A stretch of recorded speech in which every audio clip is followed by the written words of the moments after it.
I was born with a high level of empathy, humility, and drive. But my empathy, humility, and understanding of homeless people is on a whole new level. At 40 years old, I became one. The level of anger, confusion, emotional and physical exhaustion that I suffered, I wouldn't wish on my worst enemy. The purpose of the Un-Convoluted Hierarchy Podcast is to help you better understand your work environment as I break down my own experiences as mid-level management of road construction.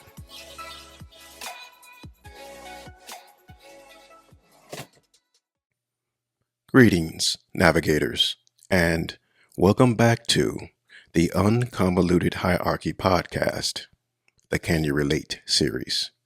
I am your host, Kenny Rogers. Come on, man. Sit the fuck down. In the Word Up segment of the show, we introduce a new word or a word hardly used in everyday speech. Word up. Capitulate. To surrender, often after negotiation of terms. To cease resisting. Will you go out with me? Really? Will you go out with me? What? Will you go out with me? OMG. Will you go out with me? I give up. Hey, don't give up, baby. Give in. Capitulate. Okay, we can go out. Really? Yeah, really. Oh my God. Where do you go? Don't forget to order your copy of the Un-Convoluted Hierarchy Workbook to help you navigate your work environment. The link is in the bio. There are several never give up, never quit quotes by successful, well-respected people, such as, character consists of what we do on the third and fourth tries. James A. Michener. Winners never quit, and quitters never win. Vince Lombardi. You just can't beat the person who won't give up. Babe Ruth. It always seems impossible until it's done. Nelson Mandela. These are only a few powerful and true statements from well-known leaders, but I query, is there a proper time to concede? I offer, yes, there is a time to yield. Many of us listen to inspiring leaders on social media when we need encouragement to keep going in life. We seek out ways to communicate our stance on important matters as fuel to keep trying and or try again. Be it relational, political, family matters, business endeavors, and at work. But I've found a truth that occasionally happens for the truly determined. I'm a dreamer-doer with a sickening amount of determination. Whatever I set out to do, I invest all that I am into it.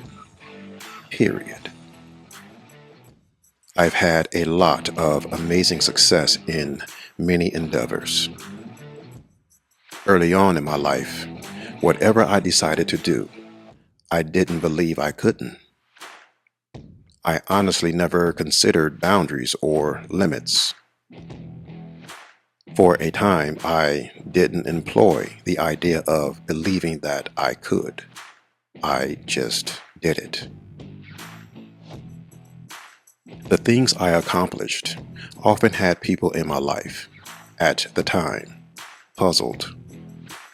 With inquisitive gazes, I was asked questions like, what made you believe you could? And How did you know it would work? Reflecting their same curious look, I would answer, I didn't know I couldn't do it. I didn't know it wouldn't work. Some would say I had a desirable outlook and a natural steady focus. This is true to this day, but now it's coupled with wisdom. Again, I had the never knowing I can't, so I just do attitude. It was a positive behavior, but still very naive. I didn't wake up to the naivety until I was about 38 years old, due to a failed relationship. Learning from the investment of a relational commitment that looked nothing like what I put into it caused me to understand many other previous quests.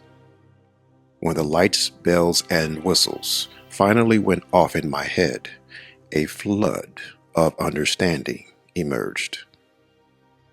Like life, flashing before my eyes, a series of challenging memory clips in past relationships, work environments, and even family dealings suddenly made sense. But the awakening I gathered in a failed relationship didn't stop there. It was just the beginning. After I decided to move from a marriage I couldn't make work, I relocated from Florida to Dallas, Texas.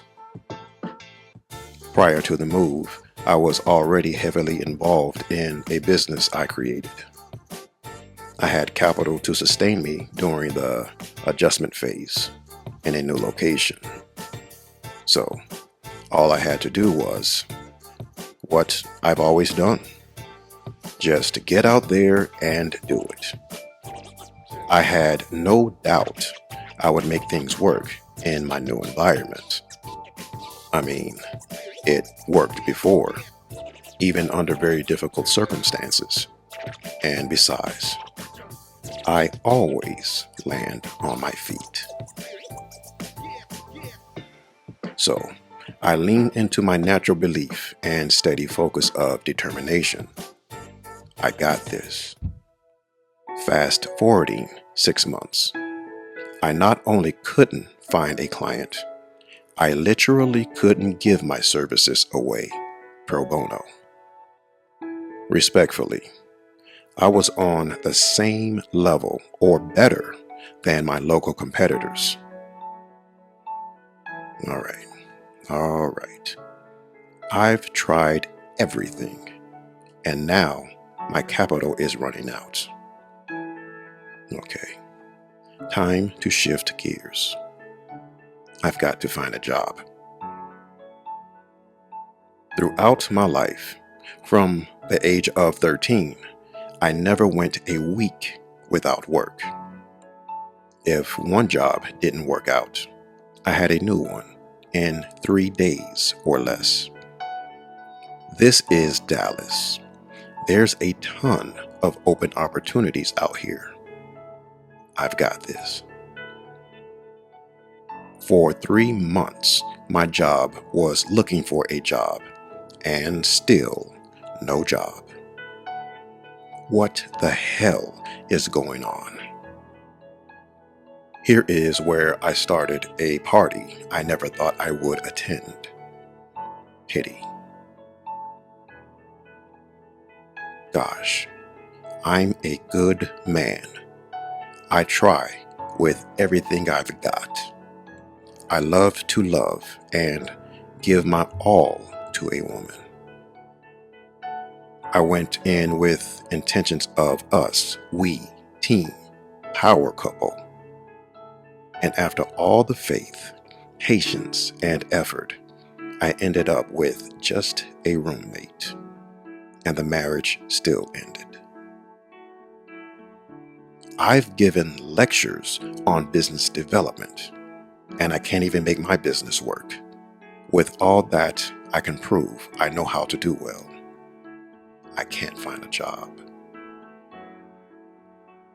Lady, I want a job, not your job.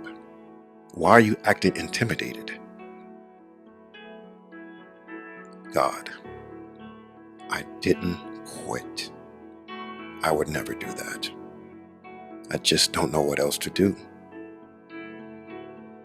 I was born with a high level of empathy, humility, and drive. But my empathy, humility, and understanding of homeless people is on a whole new level. At 40 years old, I became one. The level of anger, confusion, emotional and physical exhaustion that I suffered, I wouldn't wish on my worst enemy.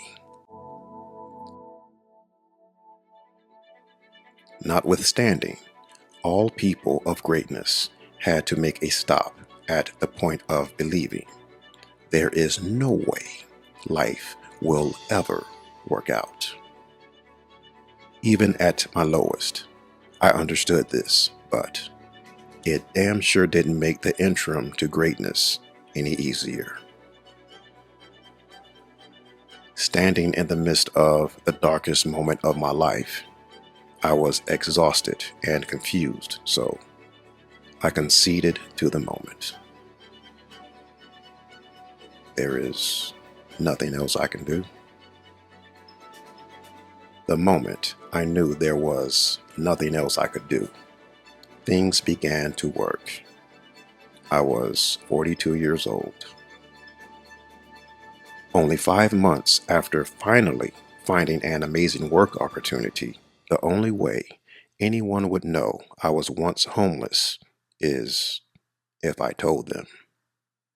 Here is a clip from my audio-video diary. I just moved out of my mother's house. I am a 42-year-old man. My name is Kenny Rogers.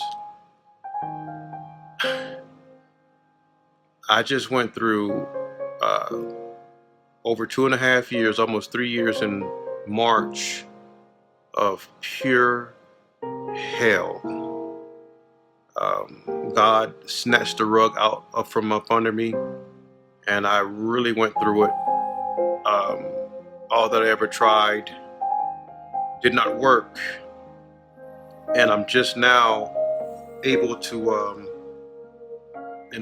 circumstances had me, lose absolutely everything. I lost everything. I got a divorce. I lost my vehicles. I lost all my video equipment. I lost everything. I got evicted from apartments twice in 1 year. Twice in 1 year. As soon as I thought I was about to get on my feet again, things went haywire. And I ended up back in my mother's house. And within 3 years, I literally moved about 8 or 9 times. This is probably the 10th time. And I did a movie, my last film, called Interview with the Prince. Things have come full circle to where the character I played, named Bishop Bernard Johnson, I literally lived his life for real. Like, for real.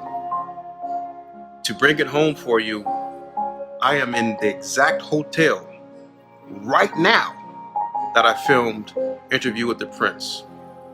The exact same hotel. I went from Lake Mary and I moved to Dallas. I went from Dallas to the Cayman Islands. And then I left from there back to Dallas, lost my apartment in Dallas, had to move back to Tampa and live with my mother for almost 2 years. And then I finally moved out of my mother's place today. And I am in the very hotel I filmed Interview with the Prince. The character Bishop stayed here. And this is literally my life right now. God is bringing me out, and I know He put me through all that for a reason, and I'll get back to you guys about that later. But It's real. The situations in the Bible with Jacob and Joseph, all the hell they went through before they got promoted, even David, Paul, it's real. And the only thing left right now for me is that promise.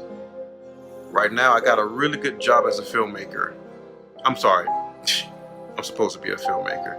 I got a really good job as an inspector, roadway construction. That's what I used to do. Then I became a filmmaker. Now I'm back to doing roadway construction.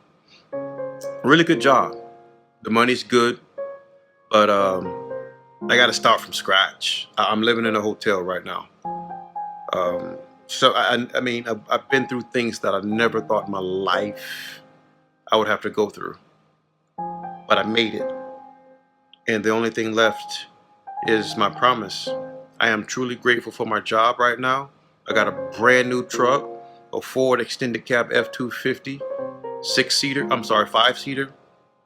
You know, it's brand new. Good paying job. I'm grateful. I mean, I had cars, I had homes, you know, I was married, and I had video equipment. I had everything. I was set up. I had businesses, everything.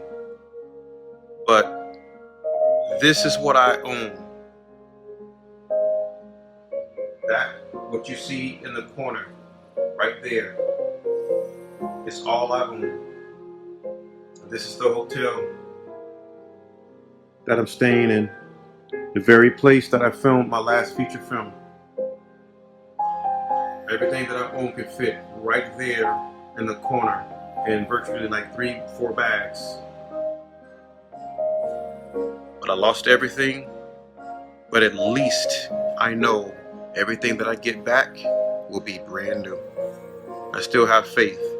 I'm tired. I've been through hell. Things I never thought that I would ever have to go through. And I can't express it all in a 6-minute video. But it's going to encourage people. I have a different perspective on struggling folks. People that you see struggle, bumps on the street even. These are not bad people. Because I was right there. If it wasn't for my mother, I would have literally been living on the street. I was one day away from having my car repossessed in Dallas and being completely stranded and evicted. But God made a way for me to get back to my mother, and I had to go through a season of something I never, ever, ever want to go through again. And I won't. It was that bad. I've never been a person before the past 3 years to think, well, I always thought before the past three years, why would a person ever want to take their lives? But the past 3 years, I've thought about it several times. And I'm just being honest, because things got that bad. I know stuff. I have experience. I'm good at what I do. And I have put out every ounce of effort I could put out for this life. And I failed miserably at every turn. When God shuts doors, you ain't getting in until He lets you in. Period. But I'm here now. This is the beginning of the turn and the shift. I know it has to be, because I can't take any more. But anyway, I didn't want to make this video long. I just wanted to have some real moments. I just now was able to have the energy to do this and have the strength and the mind to actually take footage and express in the moment what I've been going through. It's been a rough journey, but God is good. God is real. The struggle, Jacob, Joseph, David, all that they've been through, it's real. So if that is real, so is the promise. And I'm almost there. In the name of Jesus. Talk to you soon.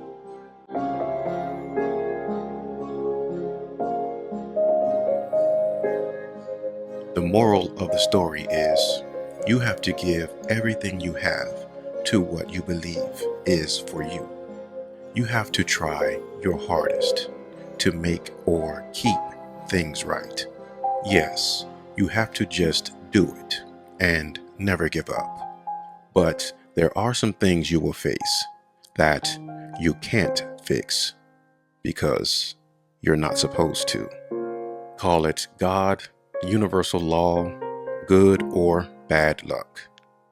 Whatever you call it will put you in situations you can't seem to get out of or fix. Why would an entity cause or allow bizarre, confusing, and dangerous circumstances to happen to folks with humility, integrity, and an insane amount of effort expended? Simply put, wisdom.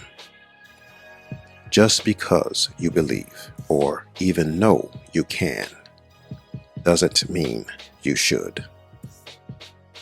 You may be a loving, caring, outstanding human being, but the person you chose to be in a relationship with may not have those qualities. Moreover, they may never understand you or see your heart, regardless of what you've proven. Yet, you don't stop dating. Wisdom will let you know how far to go and when you should let them go. Be it friends, family, or co-workers. When you've explained yourself ad nauseum and they still don't understand, you have to let it go. But what if I'm trying to save someone from something dangerous? When you continuously try to save a person who is standing on the edge and they fall over anyway, it is just as much your fault as theirs. Sometimes a well-meaning helping hand is the palm that pushes people over the edge. The more you try to help, the more defiant they become. Situations you can't seem to fix will just leave you broken. Sometimes you have to quit. Not just to save you, but them too. Pouring all of your energy into a broken vessel will spill to the floor and leave you both empty.